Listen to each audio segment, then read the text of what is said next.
I've created this video because of safety concerns near the ocean, particularly for kids. If it saves one life, I'll be happy. I live out in the Golden Gate National Recreation Park, just across the Golden Gate Bridge in Sausalito. I've lived right next to Rodeo Beach for 7 years, and I hike the park almost every day. I know it like the back of my hand.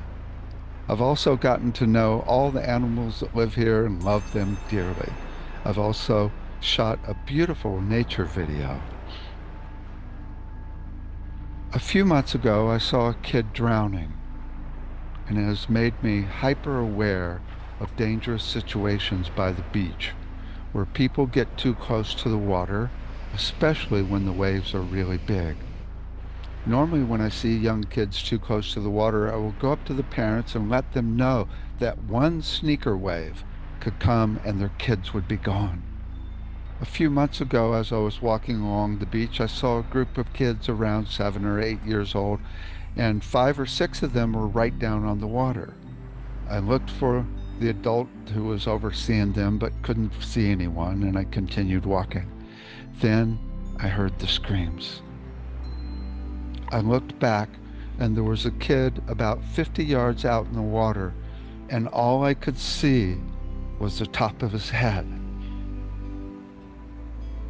This video is actually a bird, but this is about how far away he was. I myself was too far down the beach to go in after him, but I couldn't have anyway because I can't handle the cold water. So I watched for what seemed like 10 minutes as this kid was mostly underwater. Finally, someone went in after him and carried his body up on the beach. I couldn't stop crying for 4 hours. Later, I found out he did not die, but still, the sight of only seeing the top of his head for so long still haunts me to this day. Here's the deal. Even if you watch the water like a hawk, waves are so unpredictable. Sneaker or rogue waves can show up at any time, even when the waves coming in don't seem so big. Often what happens is 2 waves will sink together, and so they look like they're not big, but the 2 together become a really big wave. Even if you watch like a hawk, it is really hard to see them coming unless you're extremely attentive. And most people aren't extremely attentive, even adults, much less kids. Commonly, I've seen parents about 50 feet away sitting on the beach while their kids are right down on the water. Even if you're watching like a hawk, and calmly, the parents aren't even watching. If a big wave comes, they'll be gone in 5 seconds. If you aren't a really good swimmer who can swim and drag a body along with you at the same time, they're gone. You can't just watch your kids from a distance. Even if you're right down on the water with them, you better be a really good swimmer. Both of you could be carried away. There are thousands of people killed by sneaker waves on the beach every year. Even if the waves are small, don't teach your kids that it's okay to go right down to the water's edge unless you make a huge deal about how dangerous it is with even medium-sized waves. This is no different than letting your kids know how important it is to look both ways when crossing the street. No difference at all. The consequences are huge. Your kids will be gone forever. Please be careful and teach your kids. And don't forget yourself. Adults get swept away as much as kids. Then there's this nonprofit company called NatureBridge that takes groups of kids on hikes and brings them down to the beach right next to where my house is. So I went to talk to them about my concerns right after having seen this group of kids right down on the water. I soon found out it wasn't NatureBridge's kids. However, the next week I came across two groups of kids from NatureBridge right down on the water. Granted, the waves weren't very big, but they were in this really dangerous area between the North and South Rodeo Beach. They call it the Gap. It's only passable during low tide, but even then, the rocks are really slippery, and one big wave and you could be gone. I know this area really well. Once I was walking and a big wave came and I got knocked over and completely soaked between the waves and the rocks. Another time I was walking with a friend in the same area and her dog got hit by a wave and was carried out into the ocean and almost drowned. I've come to respect the ocean in a really big way, especially in this area. NatureBridge was walking the kids right through this really dangerous area. There's one place where the waves wrap around the big rocks and you can't even see them coming. But then I saw them walking through a spot where you had to run just at the right time between the waves and the rocks. I sat in awe as the moderator for the group of kids ran through the gap and didn't even watch to see if the kids were timing it right.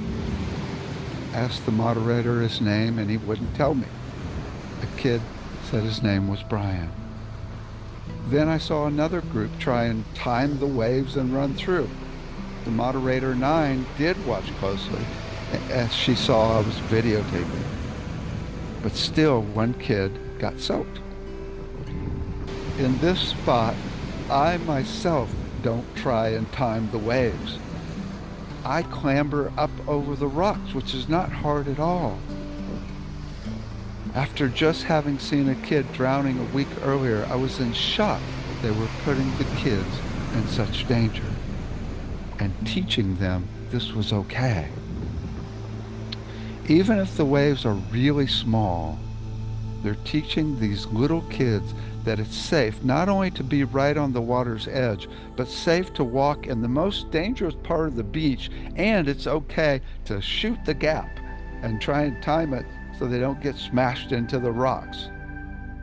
It makes me think about teaching kids to run across the road at just the right time before a car comes. And they shouldn't even be on the road at all. When walking back up the hill from the beach, I came across one administrator from NatureBridge. You won't believe what he told me. He said, people die in nature all the time. Oh my God. So now I'm freaked out and in fear that another kid is going to drown. Being concerned, I contacted NatureBridge to talk to someone. It took over 2 months for someone to get back to me after 8 phone calls and emails. I was given the wrong name and number of a person in charge twice. Now I'm even more scared for the kids. When I finally talked to someone, they had an attitude and were intensely defensive. I was told, we haven't had a problem in 50 years. Actually talked to 2 people and it was clear there was no procedure for taking a complaint or safety concern. I asked that they get back to me and let me know what they were going to do. I hoped they would bring it up at a staff or board meeting. It's now been 4 months and I haven't heard back from anyone. Since the drowning incident, I've witnessed many groups of kids away from the water. This is cool. However, on the South Rodeo Beach, away from the public, I've witnessed kids right down on the water still. Check out this video. The truth is, I don't think NatureBridge would ever let kids be right on the water when the waves are really big. However, here's the problem. Teaching kids that it's okay to be down on the water teaches them that it's okay later. These kids can easily go down on the water on their own the next time they're at the beach and be carried away. In fact, it could be 20 years later, and they're too close when they're are big waves because they've been taught it's okay. The only solution is to tell the kids, don't ever do what we just did again. Yeah, right? That's not how kids learn. The only real solution is to not teach the kids that it's safe to be on the water's edge. The only way to do that is to not bring them right down on the water's edge. The other problem is it seems there's no complaint process at NatureBridge. Again, it took me 2 months to get in touch with someone, and now it's been 4 months and no one's gotten back. After having seen so many kids die in the floods in Texas, I'm now especially concerned. After looking at NatureBridge's site, it seems there's no company overseeing the safety of the kids there. I'm sure they have safety guidelines, but they are not publicized, and good luck filing a complaint with them if you notice anything yourself. I was not treated with respect. The staff was extremely defensive and demeaning, and I truly wonder how many kids have been hurt in this place in the past. There's no way to know. If you look on the internet, there are other negative reviews about the staff, so it seems like an ongoing issue. One person reported problems with bed bugs, and this is what he said. It's extremely upsetting how irresponsible the staff at NatureBridge can be with this apparent ongoing issue. Another safety concern is them having kids roll down the hill on rough terrain. One stick or rock, and they could need stitches. Also, not only are there ticks throughout the park, there's poison oak. Here's poison oak 5 feet from where they have the kids rolling down the hill. I've created this video with the sincere intention to keep kids safe. The truth is, I love what NatureBridge is doing for the kids. Their mission is as pure as it gets. Teaching kids the importance of our connection to nature is so important, especially having them experience it. I also believe that most of the staff there are wonderful, caring individuals. The problem is, it seems they've become a little complacent in certain areas. I pray that this video might help, that it might save one person from being hurt. If it saves one kid's life, I'm happy. I don't ever want to see a kid drowning again. Contact me if you like.